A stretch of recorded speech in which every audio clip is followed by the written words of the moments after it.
अब डिसाइड किया है कि 100% एफडीआई ऑटोमेटिक रूट में कोल माइनिंग और उसके सेल के लिए पूरी जो एक्टिविटीज लगती हैं, जो भी एसोसिएटेड इंफ्रास्ट्रक्चर लगता है, उस सभी कामों के लिए 100% एफडीआई कोल माइनिंग में अलाउ किया जाए। कॉन्ट्रैक्ट मैन्युफैक्चरिंग में 100% ऑटोमेटिक रूप से एफडीआई को अलाउ किया गया।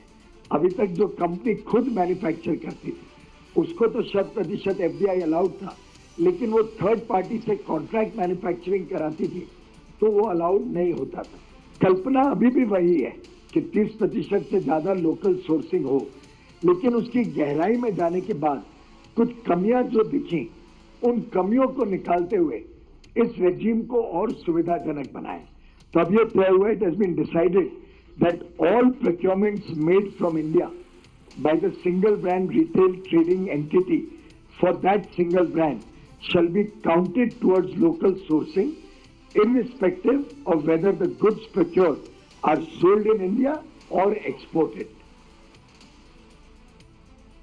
उसमें 40 लाख मेट्रिक टन का बफर स्टॉक किया है, 60 लाख मेट्रिक टन का आज निर्यात के लिए सब्सिडी दिया है और इथेनॉल से लाखों मेट्रिक टन का उपयोग हुआ है, क्योंकि इथेनॉल को हमने अच्छे दर दिए हैं, रेट्स अच्छे दिए इथेनॉल को, तो इथेनॉल में भी बहुत सारे गन्ने का उपयोग हुआ है। इस तरह जो 15-15 रुपए शक्कर के दाम कम होकर जो एकदम घाटा हुआ था किसानों का, तो वो अब बचेगा और दाम भी ठीक रहेंगे और किसान को नुकसान नहीं होगा। ये इसका प्रमुख फायदा है। Well, there's been another interesting sort of announcement that's come in with the government attempting to boost the economy. Within a span of just 6 days, the Modi government has unveiled another economy booster. This time, the focus is on foreign investment in education, education and agriculture.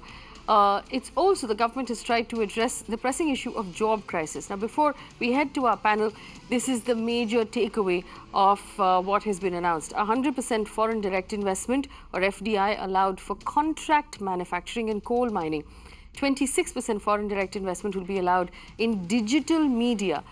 6,268 crore rupees will be given as export subsidy to sugarcane farmers. This is also interesting. It doesn't exactly fall in line with the rest of the announcements, but let's remember that the state of Maharashtra, which is a heavy sugarcane growing state, is going into an election in October. The retail sector got the lion's share of the booster. Of course, norms have been relaxed for foreign brands who want to set up shop in India. They can meet the mandatory 30% domestic sourcing norm either through sales and exports from India. Moreover, companies can now start retailing online before they set up a physical store. Also, to improve medical infrastructure and to improve, of course, the doctor-patient ratio, the government has decided to set up 75 new medical colleges across the country, and they will have 15,700 new MBBS seats in the next 3 years that will be up for grabs. So we're going to just try and understand what all of this means and if it will, in fact, help boost our economy. Joining me on the show, A.K. Bhattacharya is the editorial director of the Business Standard. Anjan Roy is a senior economist. We also have Akash Jindal, who's a senior economist. Abhishek Mishra from the BJP who will join us, who's already joining us on the show. Gentlemen, good evening and thank you for giving us your time.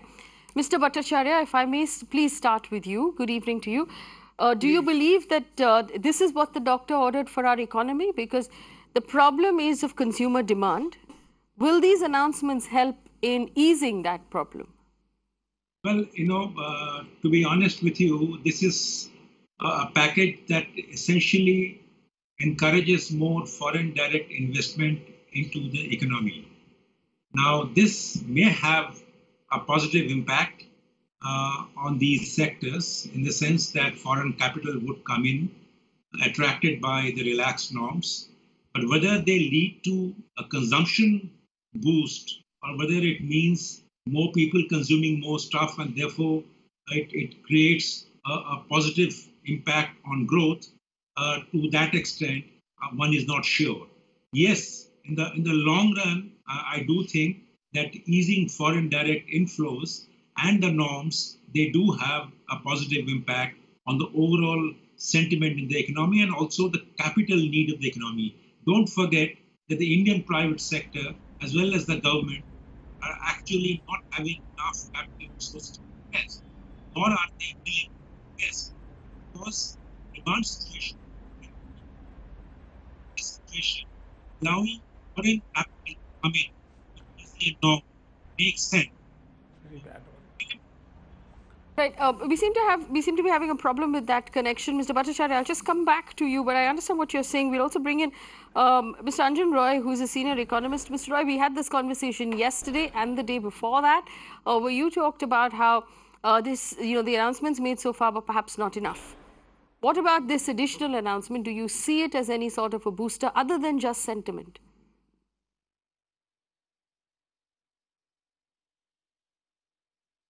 Yeah, this is a good step in the sense that, see, with these successive announcements, the government is trying to create a feel-good factor in the economy, that things are not sliding, government is interactive, things will again revert back to normal pace of growth. But how effective it will be, that is, one has to see it on the ground, because for example, they have allowed FDI in coal mining. Now, coal mining, captive FDI was allowed earlier, but now it is commercial mining, I suppose. But without settling the land question, no amount of liberalization of FDI in mining can work because coal reserves are in areas which are mostly reserved lands, and for that matter, any land acquisition for industry has become so controversial. It has become a non-starter. Now, contract manufacturing has been allowed. Contract manufacturing that means you will produce for someone else, and you don't have to bother about offtake here only. It can go abroad, I mean, for third country, fourth country, whatever. Now, these contract manufacturing units are typically very large. Those were in Taiwan, and some of these Foxconn contract manufacturing units are very, very large. Now, they call for large, fresh greenfield investment in factories, but where do you get the land? I mean, any land acquisition has become a problem. So one has to have, these are good moves, but one has to have enabling conditions also, which will, I suppose, which the government will attempt to sort out later on. But the land acquisition bill, which has been formulated and which lies in a limbo, is virtually a document for not taking land for industry rather than acquisition for setting up industries. As for the other steps, these are welcome steps, and I suppose will have some impact on turning the sentiment. Yes, I also want to bring in Abhishek Mishra. Do we have Akash Jindal? Is he with us? Not yet. All right. Abhishek Mishra is with us. Abhishek Mishra, could you explain to us the rationale behind this announcement? One would also remember that back in the day, the BJP fought, FDI and retail tooth and nail, saying it was really bad for, for small shop owners. But that's obviously a stand that has been re-looked at. Could you tell us what the rationale is behind today's announcements, please? If you have to look at it in the larger picture, the government that the Honorable Finance Minister Sitharamanji already gave some basic points which has already impacted the economy in a positive manner. Now today, if you see all the measures been announced, firstly, I would like to say that the 75 new medical colleges are a boost to the Indian economy and the education sector. 15,000 MBBS seats for our students, they'll get jobs. More deserving students will get an opportunity to become a doctor. We need more doctors in the society. You have to understand it's a very large holistic measure being done. So I think every the whole country would be very welcoming of this move. Which secondly, very important for young entrepreneurs. I think Faye is a very important point. I think you should stress on that.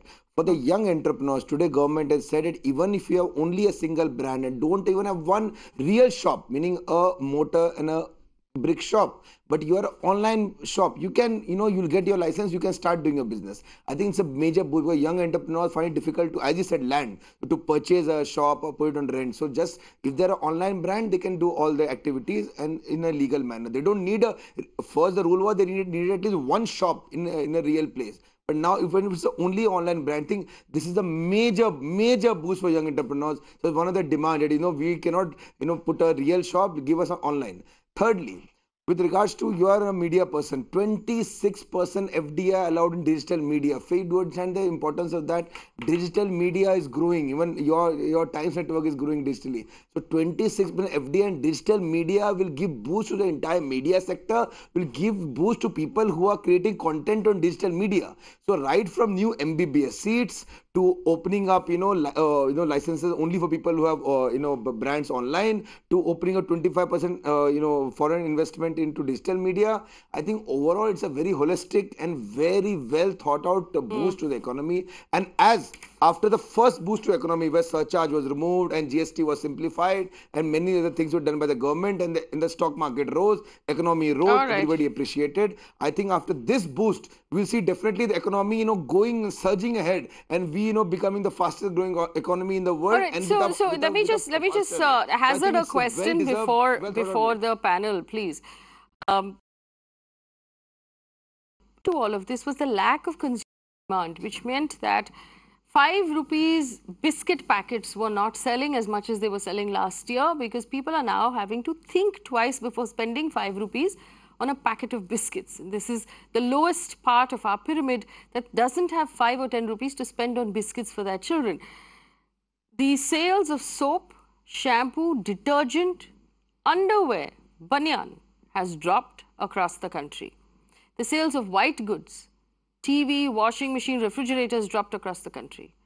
The sales of cars have dropped in the most drastic fashion, perhaps in the history of our auto sector. We haven't seen a drop this drastic.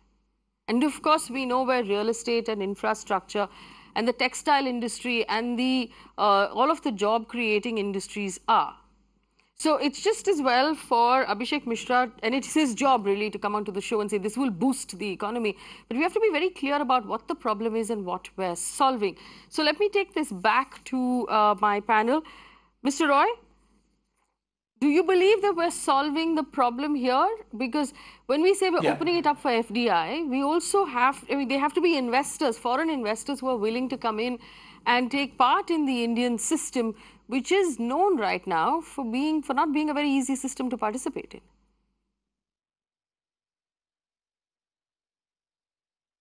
in. Let us assume that the foreign investors will be interested and the problems associated with setting up new industries also will be resolved. But having said that, even if factories are set up, these will not generate demand overnight. It will take a very long time for their multiplier effect to set in. So I don't think this really addresses the question of demand shortage. Demand shortage will be met when the biggest section of people, that is rural areas, some income is generated and disposable income goes up with the at the lowest level. Those can happen only when, you see, we have been talking about it, that there was widespread agricultural distress and prices were very low. Now, these have to be taken into account. I don't think these can happen overnight, just as demand also has petered out over a very extended period of time. So one has to wait and see how it works out on the ground. But this is certainly a good beginning. I mean, you have to begin somewhere or other, and with these steps, some initial start has been made. One has to wait and see how it pans out. All right. So the marked positives that we've seen since the government began announcing these moves, first of all, was that the stock market did recover. Sentiment has in fact changed. Sentiment among people within the business community we have spoken to is definitely different because they believe the government is listening. They believe the government is taking what they're saying into consideration and actually working on solutions. Now, this is far better than the sentiment we encountered about a month or so ago. We're just going to check and see if Akash Jindal is with us. Okay, we have Dr. Sanjeev Bagai, who's with us, a very, very senior physician. Dr. Bagai, good evening and thank you for joining us on short notice. The government has announced also the setting up of 75 new medical colleges across the country that will add, about 15,700 seats, medical seats. This is obviously a good move. Do you believe that this will solve our problems right now of a mismatch in the doctor-patient ratio? Do we have enough teachers for colleges? Right. I think this is on, I'll address your question on 3 or 4 fronts. I think first off, I think it's the best thing which any government could have done for our country. This should have been done 50 years back, but at least the ball has started rolling now. We have approximately 480 medical colleges, out of which 60 are private and 40% are government. But we need an equal number more. So every medical college add-on is only going to help in our overall strength of adding medical seats as MBBS and MD. This will definitely address the question of improving the doctor-patient ratio. This is also going to give a huge employment. Let me stress on this, that the healthcare is the biggest employment industry in India.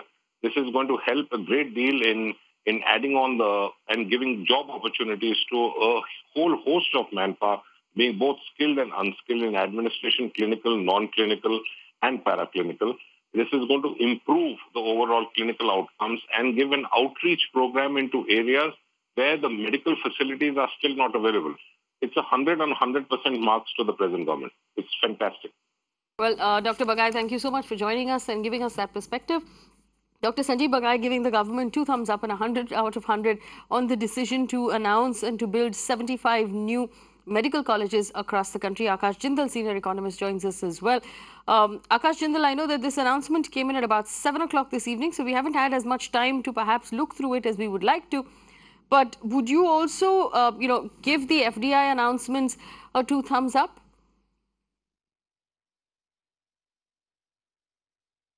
There are 2 angles, Faye, to the FDI announcements.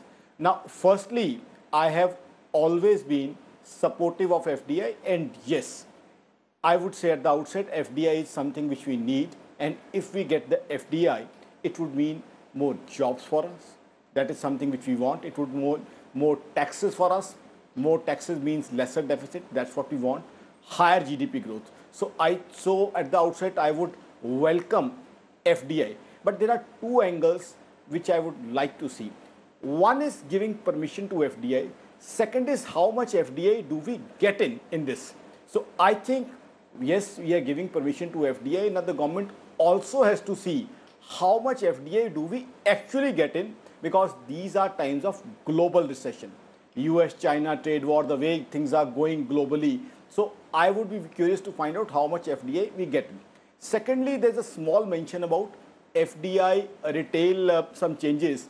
Now, I would welcome it, provided it doesn't impact our local shopkeeper, because our local shopkeeper is very important for us. He is the backbone of our economy.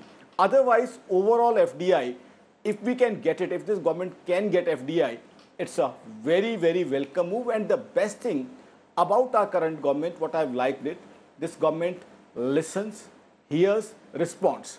Now, on Friday also, the PC which Madam Nirmala Sitharaman did, so at least this thing is conveyed. They have reached out to the businessman, to the shopkeeper, to the wholesalers, yet yes, the government listens, the government cares, the government tries to revive the economy. Similarly, today's steps also, the government is trying to communicate that yes, we are there. We want to revive the economy. We want to, expedite the growth of the economy. And again, I would add that 1.76 lakh crore issue also to this. If that money is also utilized to boost the economy, to sort of give stimulus to the economy, if liquidity is infused into the system, along with all these measures, I think yes, we have the capacity to bounce back to 7%. Now, FDI being announced, I would actually like to see if the government has come out with certain figures also. I'm not aware whether the government has come out with certain projections also, that the moment FDI is allowed, how much is the government expecting that we'll get in FDI. But definitely it's a positive announcement. Now, what I have heard about medical seats being more medical seats being there, I think that's also a great move, a welcome move. If we have more medical seats, definitely medical facilities is something which are required for our system, for our social sector, for otherwise also.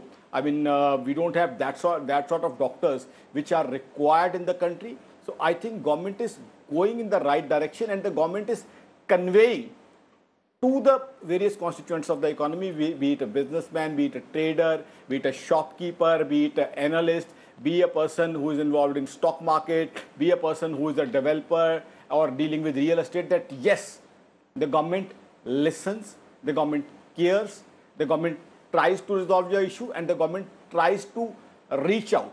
But yes, ultimately, I would like to see how much do we actually get in. Now, one thing more, I would like to find out, when do we get that news that liquidity would be infused into the system? Because FDI is one part. Second part, which I have been requesting the government for the past 2 years, 3 years on your channel, other channels, that we must motivate our domestic corporate investors also to invest. We should have huge greenfield project. I mean, earlier we used to have huge greenfield project which used to give employment to 15,000, 20,000 people. Now, in the past 10 years, whether it's UPA, NDA, we haven't seen much of those projects. So I would be very happy the day I hear that certain project is allowed, and it's started executing itself, and it's starting, the election has started. So I'll be very happy in case things are implemented. But yes, 100% more government marks to the government, that the government is trying to address the issue, and that would definitely boost the sentiment of the ordinary businessman, ordinary shopkeeper, or the people who are involved in different asset classes, whether it's real estate, stock market, or any other asset class. All right. So let me just open this up right now. Goldman Sachs has put out a report saying India will see a mild recovery from the slowdown by March next year. That's a little worrying, because the hope was generally that we would see some sort of an improvement during the festive season. Yes, Abhishek Mishra, go ahead. Faye, there's a very crucial thing which you have missed. I think none of your panelists have spoken about. There has been also one, the very important declaration today, that a 6,000 crore subsidy for export of 6 million tons of sugar, which will start in October, in order to liquidate surplus domestic stock and help mills in clearing huge sugarcane areas to farmers. You can imagine millions of farmers. 6,000 crore subsidy to sugarcane farmers, the mills can pay to the farmers. Now, as one of your panelists was asking, how will the demand be created? This is how the demand will be created. Government today had listened to the voice of farmers, whoever were pained, and yes, to ensure that money is got back in their hands. Subsidy of 6,000 crores has been given so that the sugarcane can be exported and the mills can clear the areas of the farmers. I think this is where you will find the demand will be created. The farmer will have purchasing power and everything. But you do realize, Mr. Abhishek Mishra, your festive, your comment on festive season. Yeah. No, Faye, let me complete. So when a farmer will have money, 6,000 crores, when new colleges will be set up and people will be doctors, and when you will have online entrepreneurs getting licensed to do only online retail, I think the economy will be boosted from the farmer to the digital creator to the student. I think everybody in Indian economy will be get strengthened. Right. And I think the government and economy, I think we are all on the right track. Okay. So I must point out that sugarcane farmers, specifically the target of this particular move, are among the richest farmers in the country. Sugarcane is a cash crop that pays a great deal. They have in fact been struggling across Uttar Pradesh and Maharashtra because they haven't been paid their dues by sugar mills. but that doesn't mean that the entire farm sector will improve, because the sugarcane farmers, which are also a massive lobby going into an election in Maharashtra, the sugarcane farmers are being paid through this subsidy, again given a boost. Also, when we're talking specifically about medical colleges being created, while that is an excellent move, and we're talking specifically about entrepreneurs or businesses who might want to do e-commerce and start retail online, it doesn't solve the problem of the fact that several construction sites have completely come to a grinding halt, which people have lost their jobs. Textile industry has come to a grinding halt and people have lost their jobs. The fact that also the auto industry, auto manufacturing, auto ancillary, auto sales, auto dealerships have come to a halt, and a lot of people have lost their jobs across that as well. So let's accept the fact that this may be a good move, but it is not a silver bullet that's completely going to fix the entire economy. Mr. Roy, do you want to weigh in on Abhishek Mishra's opinion that this might be, this is the solution that will fix everything? The start of solution. Wait, don't put wrong word. The start, the beginning, demand a good part beginning. of Yes, Mr. Roy, please. The consumption demand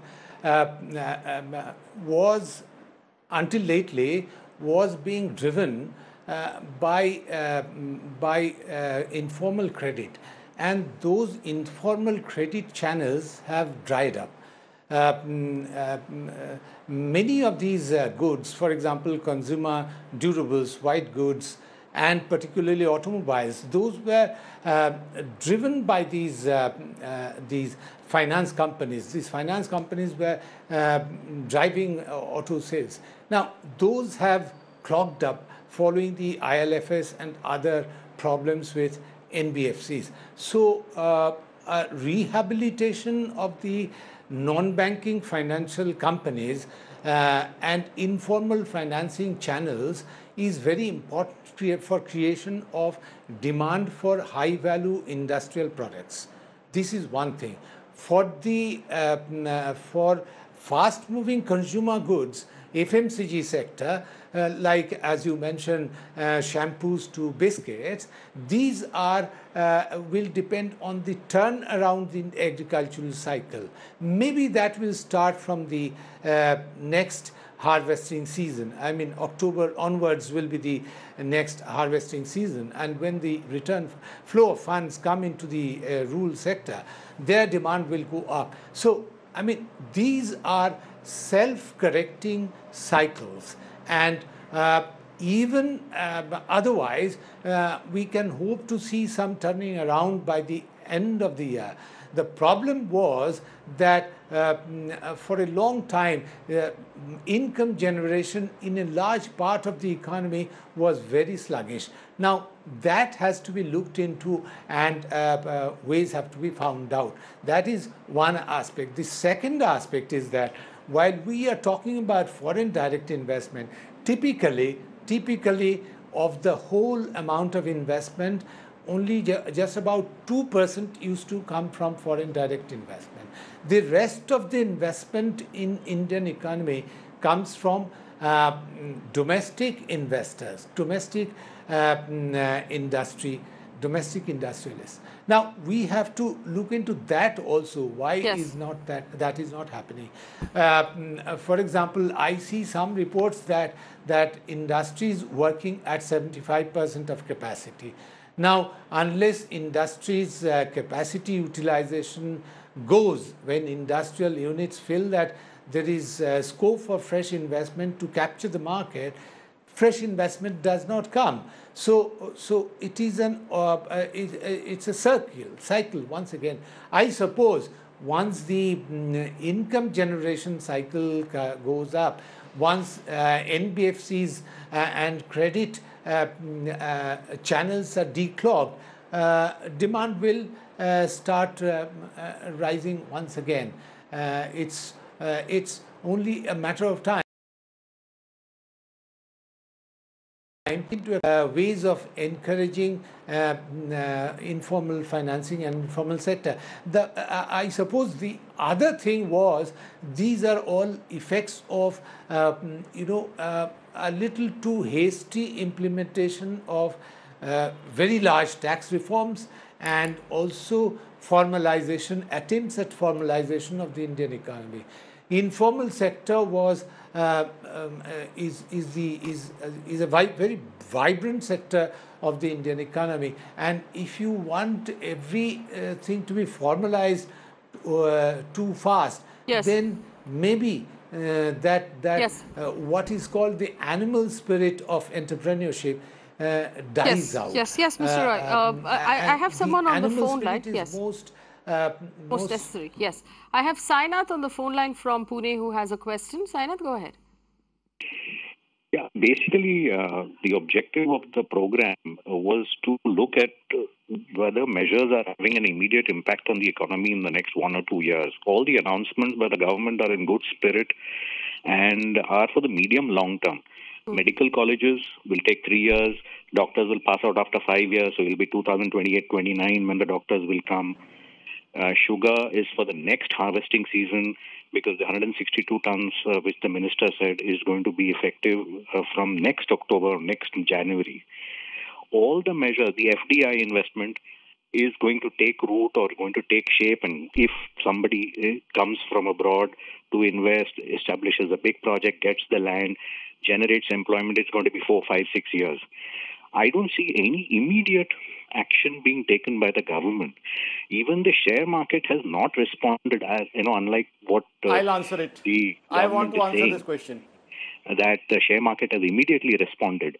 I think the signals being sent out are good, but this is not addressing the immediate problem of increased consumption and increased money in the hands of the consumer to increase demand for the next 1 or 2 years.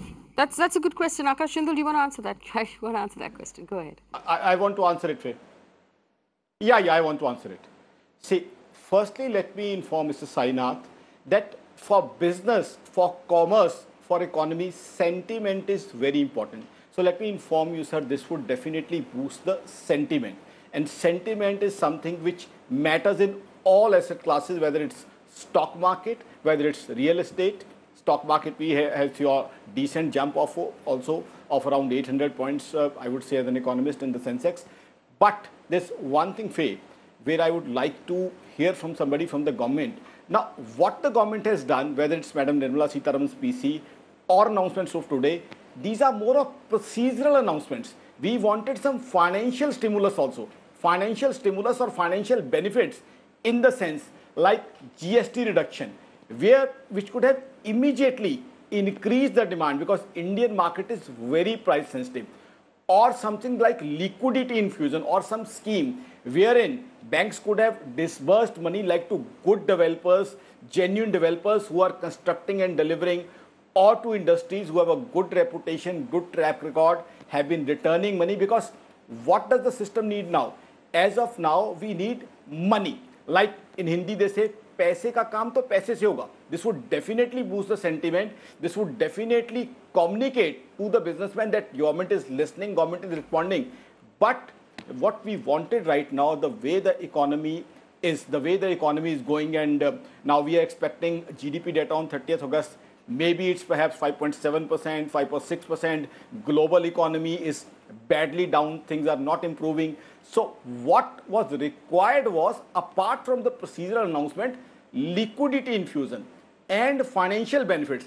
I have been requesting the government, many other people have been requesting the government that there should have been GST reduction. Now, since the government has got a decent amount, 1.76 lakh crore, of course, yesterday on various channels, I requested the government to give the breakup on where the amount is going to be spent. So one thing is, if there's some shortfall on GST, that could be quite made up from that, because that's a substantial amount of money. That amount also could be used into put in some liquidity into the system. That amount can be very well used if to do some deficit funding. If deficit is going higher, that amount can be used to give some stimulus also. So what I was expecting is that there would be some financial takeaways for the markets, for the economy, for the common man. That is something which I was additionally expecting from the government, though I give a thumbs up to the government that government is responding very quickly, and it would definitely have an impact on the sentiment and I mean the way things are going on. It would definitely send a positive, sign All right. to the businessman, to the shopkeeper, and to anybody in any asset class. All right, we're going to leave this here, but we'll keep coming back to it as we track the economy and the changes or the announcements coming in from the government to move the economy and maybe bring back jobs. Moving on to the other story that we're focusing on today, it's been 16 days since an FIR was registered against a top cosmetic surgeon in Mumbai, Dr. Desai, after a TV actress accused him of sexually assaulting her in his clinic. No action has been taken against the doctor yet, who applied for anticipatory bail. The FIR states that the accused tried to blackmail the victim with videos of the assault. Meanwhile, the victim has written to the Maharashtra Medical Council demanding action. This isn't the first time a cosmetic surgeon has been accused of sexual assault. In 2017, a case of molestation was filed by a gynecologist against him. The question here actually is about the police, because the police apparently delayed the FIR for a while and has not taken any action.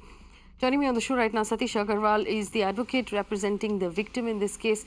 Dr. Sujay Kantawala is a senior lawyer, and we also have Dhanraj Vanjari, former ACP of Mumbai. I welcome all of you to this conversation. Let me first bring in Satish Agarwal. Mr. Agarwal, thank you for joining us. Could you tell us from the victim's point of view at this point, was there inaction by the Mumbai police? What is the accusation?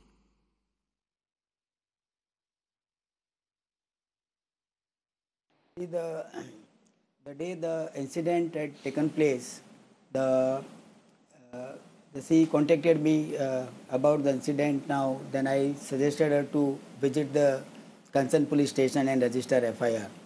And I myself also called the police station that such and such incident has taken place.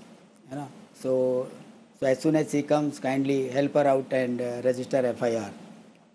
So finally the the victim reached to the police station and instead of registering FIR, police had contacted the accused Dr. Viral Desai, saying that the victim has come to the police station to register complaint against you.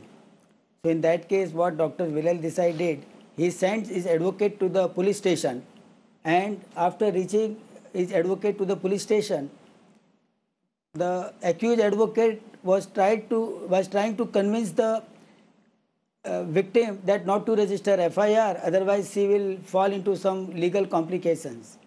So at that point of time, the victim was, in a mental trauma, and so she could not understand anything. So she called me back.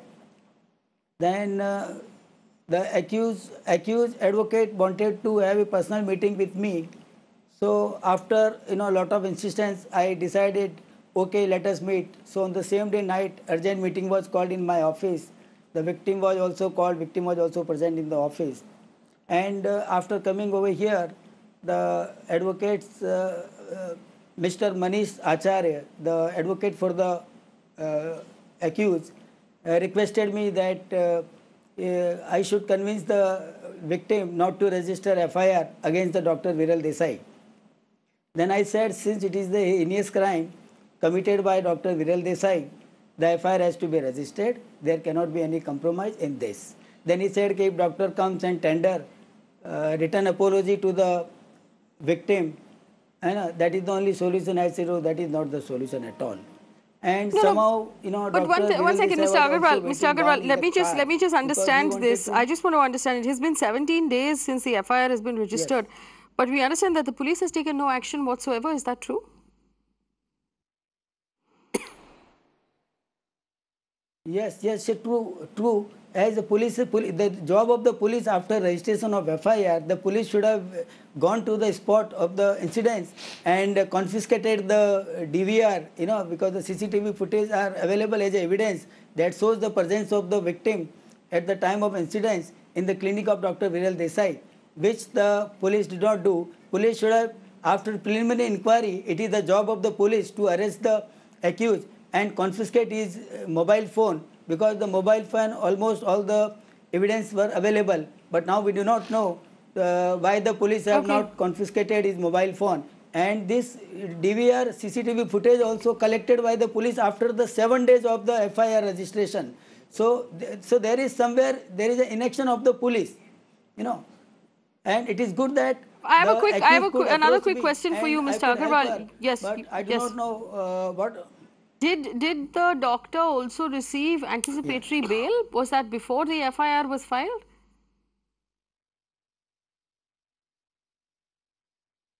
No. See, the doctor applied for the anticipatory bail after about 2 weeks' time, and his hearing is fixed on 5th of September.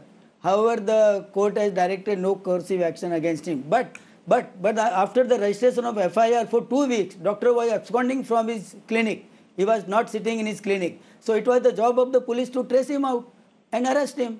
But the police have given him the sufficient time to apply for the anticipatory bail and seek the bail so that the doctor doesn't come into trouble. All right, let me bring in the other panelists right now. Dr. Sri Kantawala is with us. Do you believe that the Mumbai Police here in this case has been lax, Dr. Kantawala? Well, I have been hearing Mr. Agarwala very clearly, and obviously the police's role is extremely dubious, and the complicity is visible to the naked eye. They allowed him, after registration of an FIR in a serious cognizable offence, to destroy the evidence, to run around the city, and then apply to the court at his own sweet will and obtain an order. So today you have the police officials who are guilty of aiding and abetting destruction of evidence, grossest form of dereliction of duty, serious malpractice and violation of the IPC and their police manual. Strict cognizance has to be taken of the role of the officers. The Supreme Court has time and again held that when a cognizable offence is noticed by the IO or station in charge and brought to his notice, he has no other option but to take action. He does not have to think. He has to act because the offence is brought to his notice. Secondly, also the advocate's role is need to be probed. I am sorry, a brother colleague in my profession has tried his level best to see to it and act beyond the scope of his professional duty on behalf of a client who is accused of a serious crime. He has tried to cajole the victim into not filing the FIR. Therefore, there is a serious obstruction in the administration of justice. Therefore, both these issues need to be seriously looked at. Yes. As to how and on what basis for 2 weeks the police did not act and allowed Dr. Desai to approach a court of law and secure interim protection. Yes. God only knows, and only Dr. Desai knows, how much evidence he has destroyed, which would be vital in establishing his guilt. And today we have a victim that is left completely alone on the side and watching this. It is very shameful and very sad. Well, Dhanraj Vanjari is also with us. He's a former ACP Mumbai. Mr. Vanjari, what is your understanding of this case? From what we've heard so far, is it possible that the Mumbai police would have allowed this doctor the time to get rid of the evidence? No, Faye, I listen both our panelists. Now, I think when some such complaint been reported to the police, it is obvious police will make certain primary inquiries, and under the law, under the manual, they are allowed to do so. And if they were done so with good intention, I use a word with good intention. If you are done so, if police have done that preliminary inquiry in good intention, there cannot be any problem. And he registered FIR.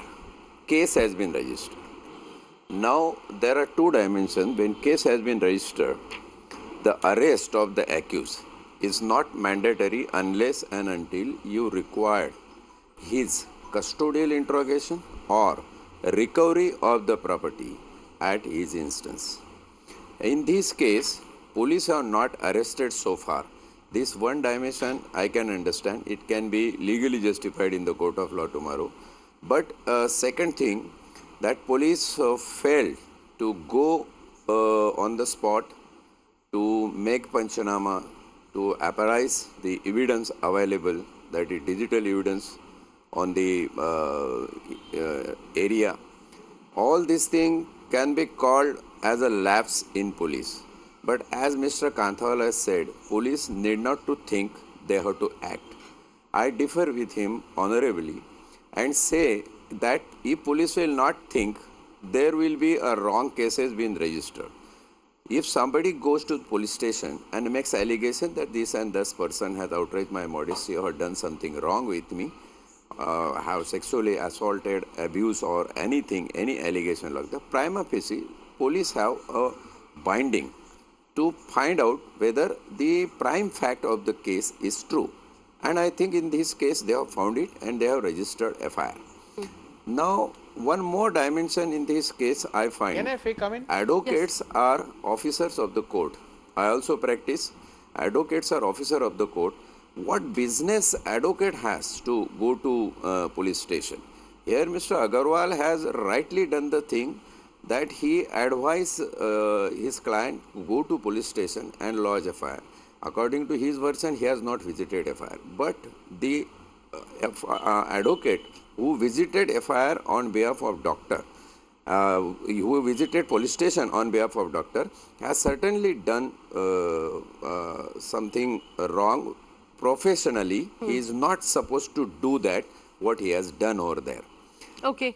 Okay. One more dimension that he was trying to convince. He was trying to convince the Agarwal and the victim not to file case or they will be in trouble. Inter alia, it may be called as a sort of a threat he was offering. Yes. So on part of advocate is totally unethical and unprofessional. I think Bar Council can take action and he should also make complaint against the advocate in Bar Council. And police appraising or not appraising the evidence properly. Suppose they have not done it properly and if they have kept the lapse, that also will prove tomorrow that police have not done the proper investigation. Then in that case the victim very well can ask for a crime branch or the higher body to investigate the case. And I think in this situation where the debate has come on the channel, Mr. Agarwal will not hesitate to ask crime branch or higher officers or commissioner to get it investigated properly, and even if there is a cop who err here, can be punished. Okay, so Mr. Kantawala wanted to come in. Go ahead. You had something to add about the role of the lawyers here?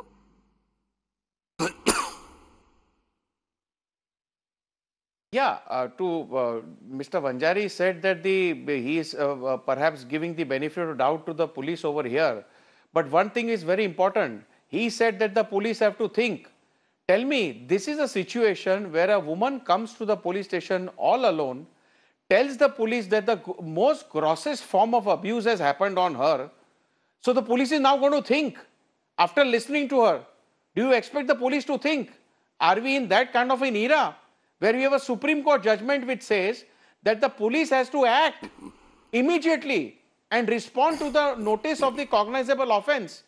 When a cognizable offence is pointed out to the police officer in charge, he has to act. Because why he has to act? I am not saying to arrest. I am saying gather the evidence. He should have immediately taken hold of the footage. He should have conducted investigations. He should have seen the CCTV, etc. Thereafter, he would have immediately taken on the spot decision within a few hours before he allowed Dr. Desai to roam around for 2 weeks to arrest him. What is wrong in that? These are non-bailable, cognizable offences on a woman. If we allow these to be perpetuated, there will be hell in our society will break loose. It may happen that in some cases, some woman might be trying to falsely, but where a woman herself comes to the police station and on the advice of her advocate, rightly so, that go and register your case, go and meet the police should be sympathetic. Faye, this is the problem we have. We have done this in earlier debates also. Why is the police not sympathetic to people who come to the police station? Why do people have to hesitate to go to the police when there is a crime committed on them? And why do we have to go through this long list of technicalities and hair splitting on everything? 2 weeks, how do you justify? How does my friend Mr. Vanjari justify 2 weeks allowing this man to roam around, thereafter approach a court of law, obtain anticipatory bail. We don't know what he has destroyed. So what will we do by going to a higher officer or the economic offense is being? What will they do when there is no evidence? They say, where is the body? The first thing, the question asked in a criminal court is, where is the body? Where is the evidence? Primary or secondary? If that itself has been destroyed, where does the woman go for justice? This is the apathy. I just want to ask Mr. Vanjari this question. And according to me, culpable, aiding and abetting. Yes, Mr. Vanjari, I just want to ask you a simple question, and this as a citizen and as a woman. According to the Supreme Court judgment, the police is supposed to immediately file the FIR when the victim comes to them in the case of rape. When the FIR has been filed 16 days ago, what is stopping the police from arresting this individual and presenting him before the magistrate or presenting him before the court for a bail hearing? If the police is actually under the impression that he is not a threat to the evidence, he is not a threat to the witness, he is not going to tamper or intimidate, which there is a CCTV visual of his lawyer and himself actually attempting to intimidate. But let's assume the police knows better because they're thinking. What is stopping them from arresting this individual and presenting him for bail? This word thinking has been taken a little bit erroneously, I think, over here. I request my panelist friend. Thinking, even to lodge a FIR, a human has to think. So if the thinking is been wiped out totally from the person of a police officer, I don't think he can work. So that way, I had objection that police need to think either positive or negative. I made it very clear that if it is a negative thinking causing harm to investigation or causing undue advantage to the accused, then in that case earring cuffs can be taken to the noose. Now I am telling you one very important thing. If he has approached the court for anticipatory bail, that is his right, but anticipatory bail would not have been granted without hearing the say of prosecution led by the police report. So that police report which they have filed at the time of argument over the anticipatory bail, that is the crux of the issue. What they have written over there, whether they are asked for the custody, whether they have objected anticipatory bail or not.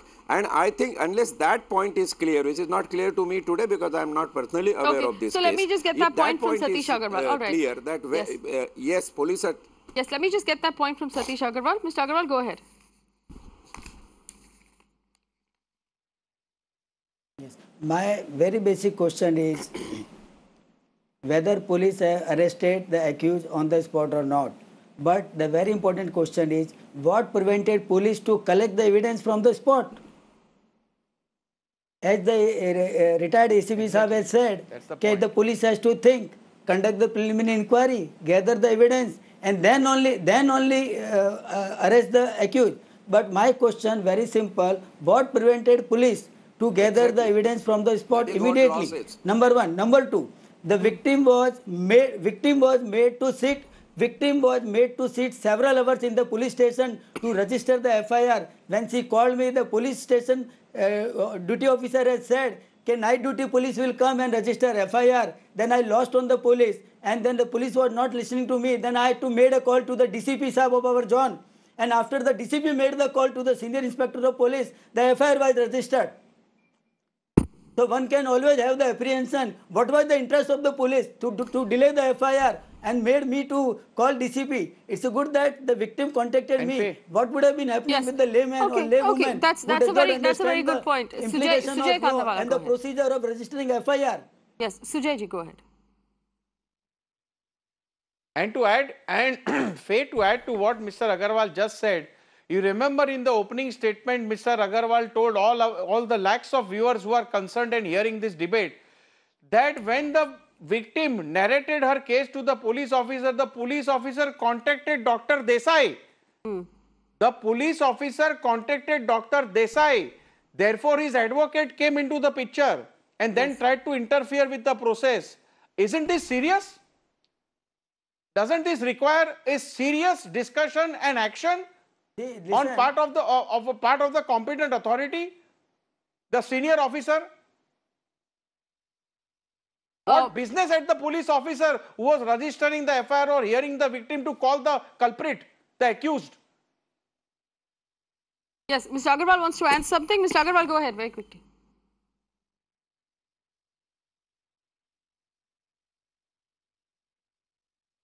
See, no action was taken. I contacted Senior Inspector of Police of the concerned police station, but we did not find any enthusiasm to register the complaint against the accused. So the victim was very much depressed at the police station, and she called me after 2-3 days. The police is not taking any serious action against this crime. So she had decided to end her life. Exactly. So I called her in my office and counseled her for a few hours along with my female advocates, so that at least she does not get nervous. I said, I am there for you. We will get the justice. We will fight for the justice.